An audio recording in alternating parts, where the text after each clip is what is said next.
Well, here they are, Marilyn Manson, Twiggy Ramirez, and Madonna Wayne Gacy. And you call yourselves, you're Marilyn Manson because? Because that's my name. Twiggy? And Madonna Wayne Gacy? Yes. You're not going to help us understand the... Oh, you want to understand where the name came from? I've always watched talk shows. I haven't got to watch yours very often, though. I watch more of the trashier ones, but I found that Marilyn Monroe and Charles Manson, about 5 years ago, when I thought of this, were the two most memorable people from the 60s. I thought it was interesting that things like talk shows put them on the same kind of celebrity status. And I thought that dichotomy of positive and negative, putting those two names together, represented what I had to say and what I was about. You wanted that? Well, first of all, I want to say how sorry I am for the parents. And second of all, to the young people, I think it's probably a wonderful way to feel involved and to be part of something. And dancing is a wonderful way to get out your frustration. The only problem I have is the hurting. I'm sure that there's a much better way to get out your energy than hurting other people. You don't go out.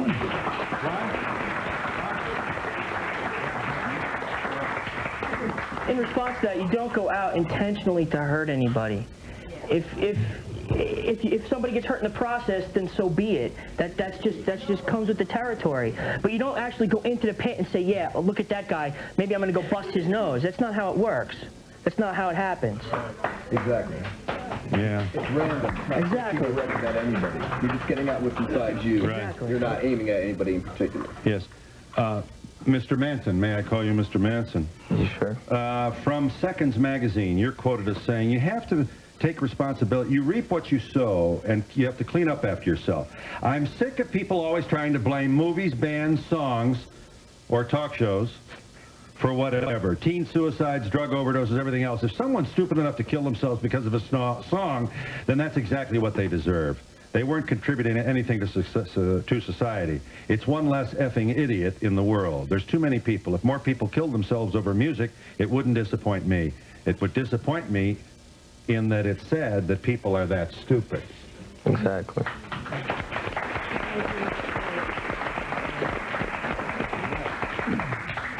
I want to know why it is that all of you seem to have satanic signs all over you, and what is it that makes... Does this music cause you to do what you do? Is that directed at us or the parents? That's funny. Twiggy. That's your little Does the tape music recorder? cause us Okay. to do what we do? We cause the music to do what it does, I think. Yes. I think that moshing is a sign of what Christians would call the apocalypse. Great gnashing of teeth. It's, you know, the culture is just getting more and more destructive, and I think it, you know, this is just a sign of the times. Yeah. And I didn't invent it, you know? No, you didn't. In fact, you look a little like Alice Cooper. Would any of the moshers know how many deaths have occurred? Well, the Mitchells are only too painfully aware of one. I don't know of any other. This is the first I've ever heard of, and one at Woodstock. Well, but we have a broken back over here. Woodstock, too, featured moshing, didn't it? Absolutely. They were the biggest pit in the world, and it was great. There's also a difference between the moshing, I think, which isn't as violent as stage diving. I think stage diving tends to be ignorant. If you're going to jump off a stage, you can only expect to get hurt. We try and discourage people from even coming on the stage, because that's my place of business. If you come where I'm doing my business, then you should plan on doing business, or you're going to get hurt. Well, doing business, in other words, if they come up on the stage... There's a lot of heavy instruments and things like that. If you're coming up there, you're going to get hurt. There's a good chance. You know, we try and discourage people from coming on the stage. Right, how do you do that? We make an announcement before the show. But if somebody comes up on the stage, they're likely to be... Well, the bouncers shove them back out, and that's how they end up getting hurt all the time. Well, yeah, so I do too. If they hit me, I'm going to hit them back. Right. Here you are with a bit of profanity with a stage crasher. Watch this. Marilyn Manson, the performer, encounters a citizen from the audience and says what? You keep coming up here, you're going to get beaten or raped.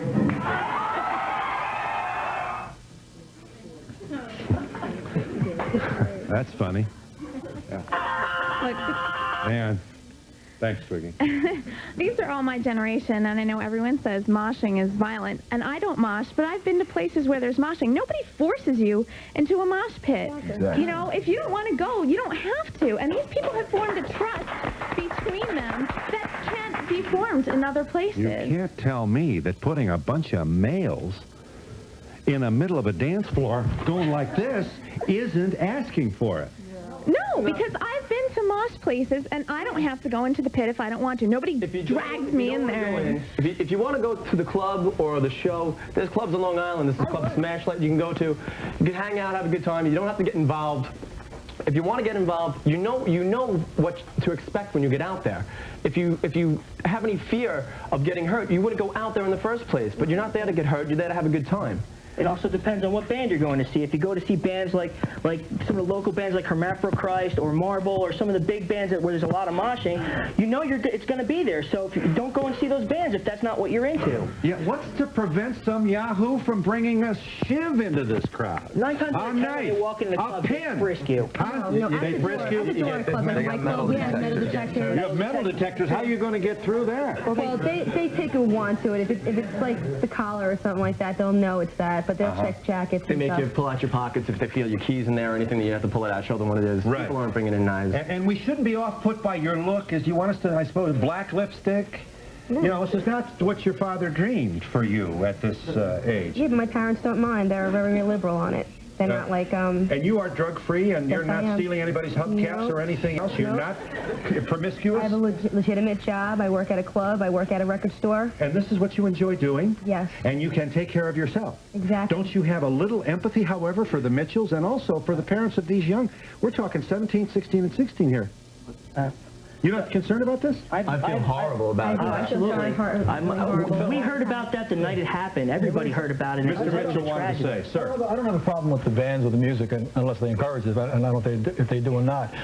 The fact that Chris went on a stage and jumped off doesn't make much sense to me sometimes either. But if it's going to be, you know, I think the club owners or venue that's doing this could stop that in some way or other. The band don't want the kids on the stage, then the kids shouldn't go on the stage. If you don't want them to get hurt, I don't think the bouncers should be throwing them back off. No, they shouldn't. You know, not in a violent way anyway. Stopping them from coming up is one thing. Okay? But this is, to me, is as close to shouting fire in a crowded theater as you can get. Yeah. I think the stage is set here. The fuse is lit. And all you need are a couple of elbows, a couple of punches, more people get involved, and pretty soon everybody's at the door crushing everybody else. Yeah. I don't have to give you the speech about the tragedies that have developed at, for example, at rock concerts. When they showed me the films of this and they said it was called dancing, I said when I was a kid it was called inciting to riot. Yeah. You know? Yeah. And it was a whole different ballgame. Yes. Well, never, you know... Yeah, you gotta understand something. What do I have to understand? You gotta understand something. Please. You know, it's not just bands like Marilyn Manson. These guys are great. They're a great band. I saw them open for 9 Inch Nails, and they were phenomenal. But it happens at rap concerts. It happens. We slam dance to the country band at Woodstock. I mean, come on, it happens everywhere. Our purpose of being here is to let these kids know and the parents know that they can. The ultimate is death, and that's what we suffered. I have no problem with the music if that's what they want to listen to. Every generation is going to have their music. Right. All right. And you know, I remember when they yelled at our music when we were kids. We yelled I know. I think it's unfortunate that parents don't know what their kids are doing. You know. That disappoints me. I think parents should know what their kids are doing. I think parents should raise their kids better if someone like Marilyn Manson's going to. Sure. I have to just observe, Mr. Mitchell, as you sit next to Marilyn Manson, nowhere is the generation gap more visible than it is right here. This is not to pass judgment in any way, but it is rather to say, you know, our grandparents had Helen Kane, you know, oop, oopy doop, and everybody thought the world was going to hell because she was... Never has it been quite this pronounced. I mean, really, this is... Nor has a culture, especially a culture of young people, appeared to be so transfixed with death and darkness and evil. And do I speak the truth, Marilyn? Everyone's so afraid of death, I think, that they want to get closer to it by fascinating over things like serial killers and horror movies and car crashes.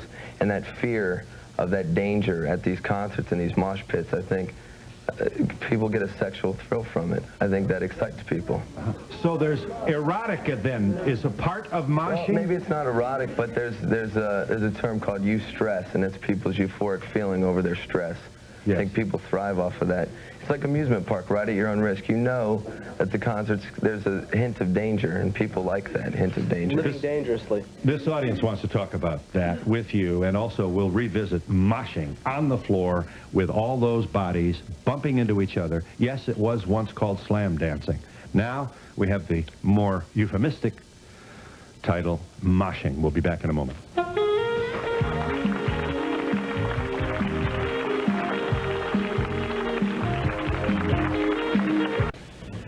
We have not yet met Paul Wertheimer.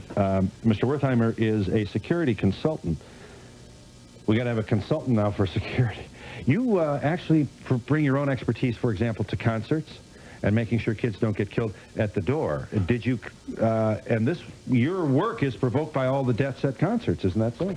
I study rock concert safety from the viewpoint of the fans. Have you ever been on site when a violent eruption took place? Well, I've spent 2.5 years moshing, and I was at the Who concert in '79 after the deaths of 11 fans. This is Cincinnati? Yes, Cincinnati, Ohio. Uh-huh. Well, I'm going to ask you what you think is going to happen. Let's take one more look. Here is stage diving. This is moshing. We've already met the Mitchells, whose son was thrown off a stage by a security person. And now, watch this. How safe is that? And incidentally, what happens to the net? Watch this dude here. Now watch, he gets punched. He gets punched at the end of this. Watch this. Bam! Right there. Is this going to last, Mr. Wertheimer? Well, I think it's going to continue for a while, certainly. And I don't think the problem is the moshing itself in general. It certainly isn't the fan. It's the people who create the environment and don't look out for the safety of the people who do mosh. There's the problem. Really? See, I don't know how in the world you can possibly monitor the behavior of 100 people bumping into each other. Especially, do you know what I mean?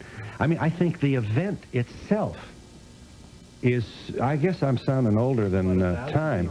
How about 1,000 people at a club like Roseland? I was there one night waiting for my daughter to come out, and there had to be hundreds, not 100, but hundreds and hundreds of people coming out.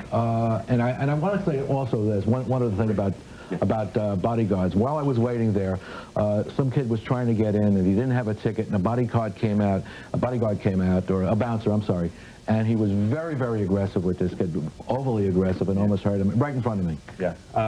You wanted to say? Well, let me tell you what they can do if you want me to. Please. First of all, they can pad the floor. They can retrain the security. They can pad the bars, and they can have first aid and water available for fans who mosh. There's a lot that can be done. Mm-hmm. But I have some problems with a guy who is a security guard under this circumstances in the first place. I'm wondering if we don't have a guy who eats nails for breakfast and looks for an opportunity to show he's got hair on his chest. And more than that, he's usually older, and he sees these kind of, they're subhuman teenagers who are bouncing around, and there's a disdain. There's an attitude that creeps in, and pretty soon this guy is roughing up your youngest daughter. Absolutely. This is what terrifies me. No question about it. I've been attacked by security myself, and it's one of the things that fans suffer the most is how they're treated by security who don't relate to the music and don't relate to them. You're a security guard? Yes, I am. You are. Will you understand for us? Well, we're talking about you. Yeah, I'm working over the Nassau Coliseum. Yeah. And I'm a guard. Yeah. And how old are you? I'm 24 years old. 24. I can, relate to them. Yeah. That's why. But don't you grab some people and I sure do. If they're getting out of line, how do you know who's out of line in there? Can you go in and spot me and pull me out of there? We can. You can tell if I'm elbowing? You're 350 pounds and you're elbowing a girl like 16 or 17 years old like that. There's a problem there. I would say so. Yeah. But the question is, should we have volunteers be the enforcement for the problem? What's the professional expertise here? And how do we know you're not armed or something's going to happen? Well, they should have certified guards. First of all, that's what they should have. In the Nassau Coliseum, they have, like he was saying, padded area for the body surface. Right. And there's a big gap, and there's no stage diving there. Can you and I can agree that we can get some real yahoo in the... Of course you can, yeah. In the guard situation. In the guard contingent. Well, not the Coliseum, you can't. Guys looking to bust some heads. When I broke my leg at the Coliseum, you know what the security guard told me? I was limping out of the Coliseum, hopping on one leg with a broken leg. He told me, oh, medical's upstairs. That's what he told me. Yeah. So don't tell me there's no yacht. Well, you're not going to get tender loving care at a place like this. We'll revisit the moshing, and this audience gets in when we come back in just a moment.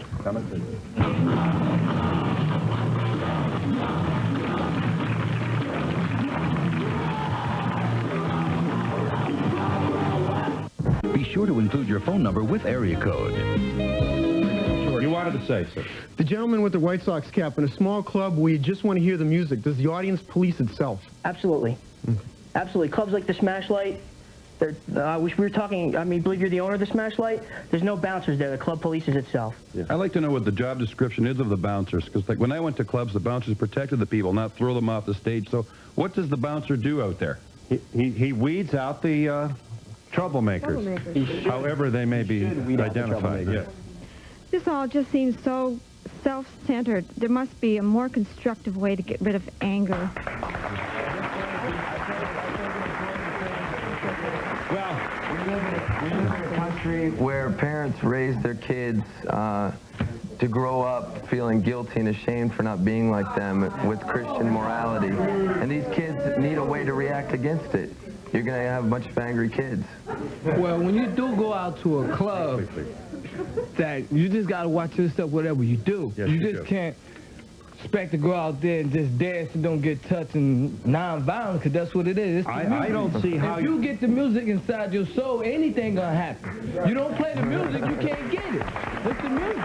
The music? Music is the environment. My sympathy to the parents. This seems like an awful pathological way for our younger generation to be acting. I'd be concerned about my daughter being in a club like this. Who knows what kind of perverts you have that are security and touching and feeling on the kids. Yeah. We have... Yes, you wanted to say.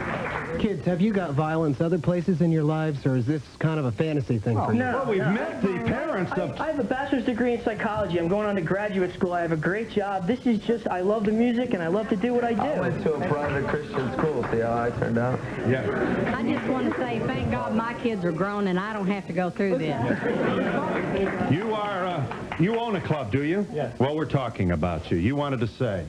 Well, my heart goes out to the Mitchells, first of all.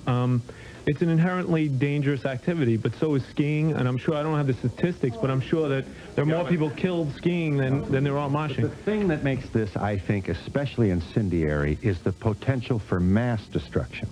For all the weight of these bodies to conspire or come together in one place, you're not going to be able to breathe, you're not going to be able to move, the body cannot tolerate this kind of claustrophobic pressure, and we're going to see fights and also stampedes. I don't think it takes a rocket scientist to predict that. I think you've been showing a lot more of the negative side. These people...